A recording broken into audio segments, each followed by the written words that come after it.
আচ্ছা, তোমরা কি জানো শ্রীকৃষ্ণ কেন মাথায় ময়ূরপঙ্খ ধারণ করেছে? এমন একটা ইন্টারেস্টিং কথা এর সঙ্গে জুড়ে আছে। যখন শ্রীরাম বনবাসে ছিলেন তখন সীতা মায়ের খুব তেষ্টা পেয়েছিল।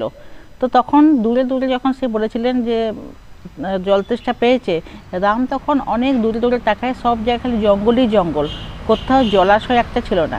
সেই সময় একটা ময়ূর এসে রামকে বলে, প্রভু আমি উড়ে উড়ে যাব, এখানে কাছে একটা জলাশয় আছে, আমি আপনার পথপ্রদর্শক হব, আমি আগে যাচ্ছি, আপনি আমার পেছনে আসুন, আমি উড়ে উড়ে যাব আর আপনি হেঁটে হেঁটে আসুন, আর যাওয়ার সময় রাস্তায় একটা করে আমি ময়ূর পালক ফেলতে ফেলতে যাব।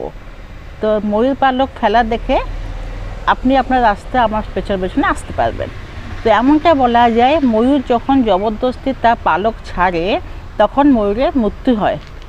আর ঠিক তাই হয়েছে, যখন সে জলাশয়তে পৌঁছে গেছে, জলাশয়তে পৌঁছবার সময় ময়ূরের তখন মৃত্যু হয়। তখন রামচন্দ্র বলেছিলেন যে এই ঋণটা আমি পরের জন্মে তোমাকে শোধ করব।